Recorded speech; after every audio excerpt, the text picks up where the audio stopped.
네, 동안 여러분 안녕하세요. 다시 서울로 왔습니다. 홍은동에 있는 제 도방 사무실입니다. 오늘은 어차피 우리 역사 이야기를 계속해 나가는 중인데, 우리 한국 사람들은 한국 역사를 갖다가 이렇게 지금 어제 제가 말씀드린 대로 대가리 없어지고 척추 없어지고 이런 식으로 쭉 이야기했지만은, 이게 영적 에너지의 흐름도를 가진 세계사를 한번 쳐다보면은 참 여러 가지 재밌는 거 많이 발견할 수가 있습니다.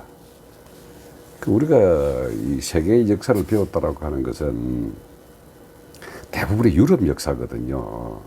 그리스 로마 제국, 근데 대영 제국, 그리고 이제 스페인 포르투갈의 그 옛날 에스파냐 제국, 그들이 이제 식 문화를 개선하기 위해 가지고 인도 쪽으로 와가지고 그저 향신료 이것 다 구해갔던 향신료 무역을 하기 위해 가지고 인도로 들어왔던 이야기, 그걸 하기 위해 가지고 배를 타고 항해하면서 마젤란의 세계 일주라든지, 그다음에 바스코다가마의 세계 일주, 그리고 콜럼부스의 신대륙, 이 모든 것들이 그저 인도를 향해 왔던 그런 백길을 갖다가 찬 길들이었거든요. 왜 그런지 하면은 과거에 그 실크로드, 지상으로 말 달리고 가던 그 통로가 페르시아 제국에서 막히고 나고 하면은 그 중앙 도로가 막히면은 바닷길로 만들었던 것이 유럽 제국의 역사입니다.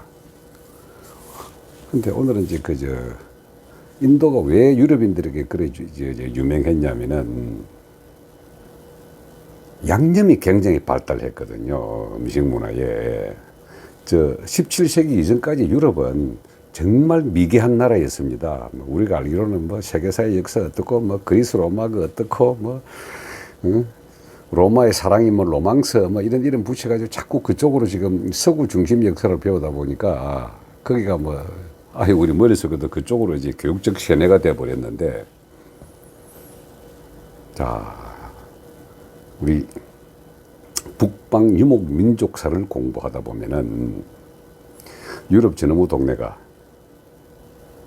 이렇게 훈족, 우리로 말하면 중국 사람들이 이야기했던 흉노족이 유럽으로 이주를 해가면서 먹고 살기 위해 유럽을 침공을 하고, 그러면 그 당시에 게르만족들이 쫓겨가가지고 로마 제국으로 내려가고, 그 게르만족의 장군 오도아케르라는 놈이 이 로마를 제국을 멸망시키거든요.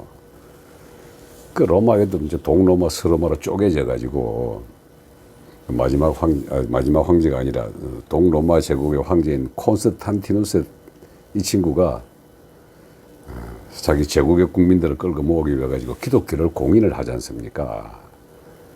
그렇지. 자기가 가서 동쪽으로 와가지고 세운 나라 이름, 도시 이름이 콘스탄티노플이고, 그게 지금의 이스탄불이거든요. 터키에. 제 사부가 이스탄불에서 열심히 이제 도 활동을 하다가 지금 이다산으로 올라가 계시는데, 그 덕택에 저도 이스탄불 몇 번 가봤습니다. 사부 만나러. 근데 특히 이쪽에 동서양 문명 교류사를 이쪽에 쭉 보게 되면은 물질 문명 쪽으로는 그쪽으로 왔다 갔다 보면 대부분 이해가 됩니다. 교류하느라고. 근데 이스탄불 북쪽으로 좀 올라가면 카스피해라고 하는 바다가 하나 있습니다. 이렇게. 이게 옛날 지구의 대변했기에 땅이 바다를 둘러싸버려 가지고 거기 땅 가운데 있는 바다거든요. 이제 거기로 이게 북방 유목 민족들이 가다가 카스피해 근처가 기후가 좋고 하니까 좀 정착해 있다가 다시 인도로 돌아온 것이 우리 세계 역사에 기록된 인도의 겐지스강 북쪽 지방에서 닿았던 아리안족이라고 합니다. 근데 그 아리안족이 가졌던 이 종교가 브라만교거든요. 그들이 가졌던 종교가 아니라 원래 북방 유목 민족이 가지고 있는 정신 세계를 그쪽을 한 번 보고 딱 갔다 와가지고 다시 인도 북쪽에 정착을 하면서 그 지역 사람들과 자기들끼리 만들었던 이 내용들이 글로서 만들어져 내려와 가지고 그걸 인도의 정신세계로 삼았습니다, 이게. 그래서 이 브라만교를 모르면은 힌두교도 모르고요.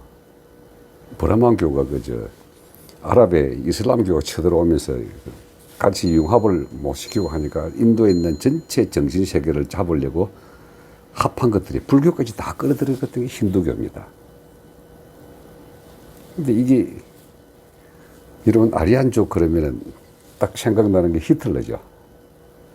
그 인종 순수 혈통주의를 해가지고 아리안족의 세계를 만들겠다고 그 카스피해 근처에 있던 그런 족속들 아리안족은 하얀 사람들입니다. 제가 어제 말씀드렸듯이 북방 유목 민족들은 흰 사람, 누런 사람, 검은 사람, 눈만 파랗고 얼굴은 또 동양적인 거, 뭐 이런 여러 인종의 종족들이 같이 섞여 살았거든요. 근데 흰 얼굴의 사람들은 제사장 계급입니다. 그래서 지금 이 북방 유목 민족이 보면 뭐 자꾸 우리 뭐 징기스칸 어쩌고 뭐 타타르족이 어떻고 말갈, 숙신, 돌걸 이런 족들 하면 다 동양계통으로 생각을 하는데 천만에요. 전 세계 인류가 한꺼번에 뭉쳐서 가지고 곳곳에 그 땅에 맞춰서 살았습니다, 이렇게. 근데 흰색 얼굴을 가진 사람들은 주로 제사장 계급이거든요. 나중에 제가 한 말씀을 지난번에 한번 말씀을 드렸나?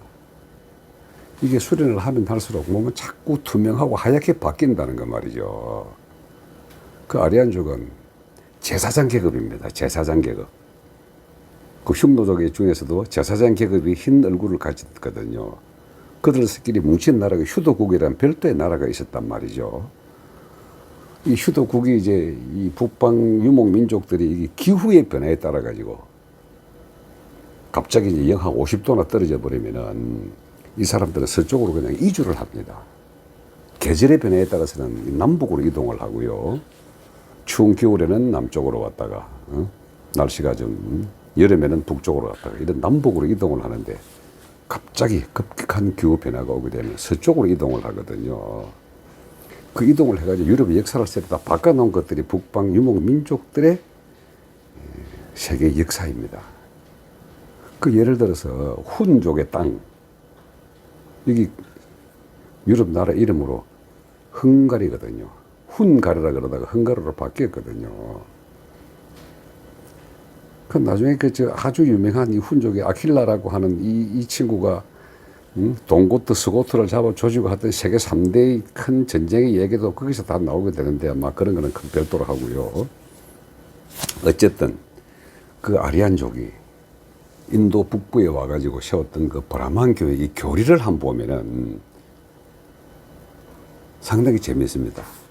자,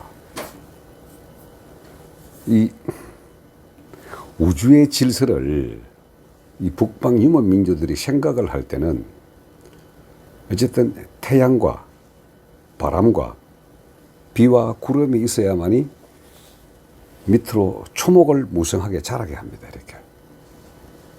그러면은 그 무성하게 자라는 그 초목을 양과 소, 말 이런 거 다 뜯어 먹고요. 그 뜯어 먹으면은 그걸 다시 인간이 그 젖과 꿀을 갖다 다시 마시고 이렇게 해가지고 우주가 굉장히 밀접하게 연결되고 하나로 이렇게 돌아간다는 이 사상을 그 북방 유목민족의 종교 지도자 이 사람들이 아주 과거로부터 내려오는 샤먼들이거든요.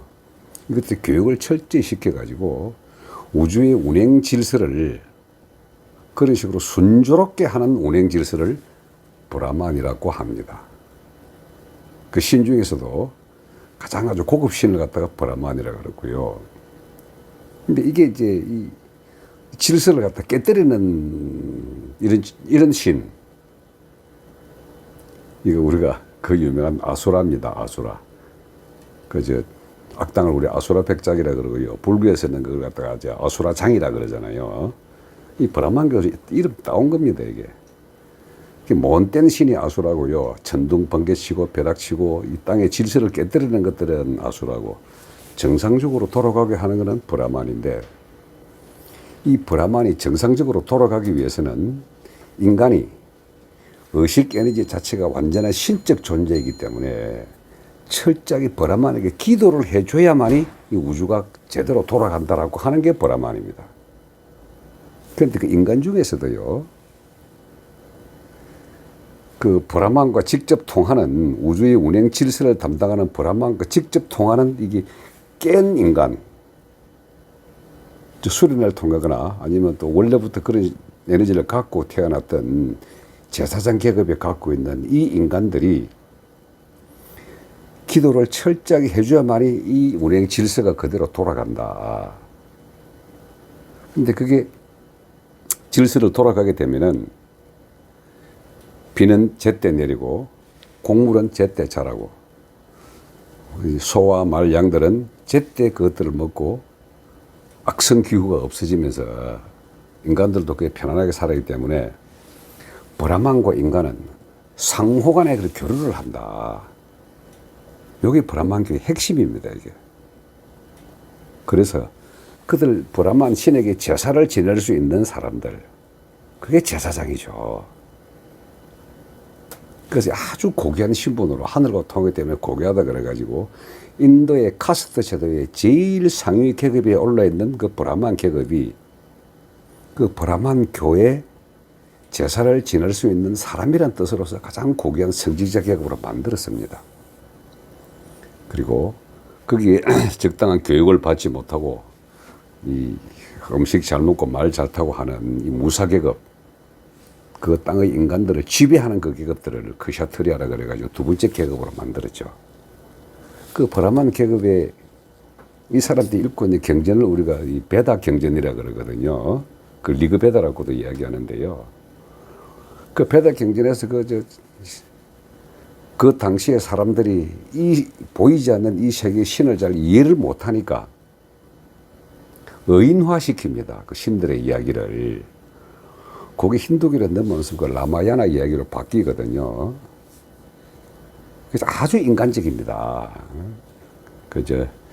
라마라는 그 왕자가 자기 마누라를 뺏겨가지고 그 마누라 찾으러 가는 그 과정을 그린 대하 스토리텔링에 대한 이야기로 만드는 건데, 그게 원숭이 장군이, 하누만 장군이 나와가지고 막 악당들을 물리치고 요괴를 물리치고 가서 구한다 하는 게 힌두교의 그 라마야나 이야기거든요. 이게 중국 손오공 이야기가 거기서 따온 겁니다. 이렇게 라마야나 이야기에서. 그 원숭이 장군이라는 이름 자체가. 어쨌든 그래가지고 브라만교가 그 나올 때 우리가 거기에 이제 부처가 말이죠. 세상에 딱 자기 엄마 옆구리를 쪄고 태어나가지고 일곱 걸음 걸으면서 뭐 천상천하 어쩌고 이야기했다는 그 이야기에 결국 일주일 만에 어머님은 돌아가시고 이모 손이 크잖아요, 붓다가. 근데 그 붓다가 태어나가지고 자기 아버지, 그 뭐 조그마한 그 왕국이라고 하는 게 우리가 생각할 이런 대한민국의 뭐 이시조선 같은 그런 큰 왕이 아닙니다. 지금으로 따지면 어디 시골 군수, 그 정도 되는 그게 이제 그 왕인데, 어쨌든 간에 그 어디에 크샤트리아 계급이 지배를 하고 있는 그 지배자의 옆에는 반드시 뛰어난 브라만들이 제사도 지내주고 사주관상 봐주고 명인도 봐주고 하는 이런 국사가 옆에 있었거든요. 그 브라만이 이제 붓다의 아버지한테 이야기하죠.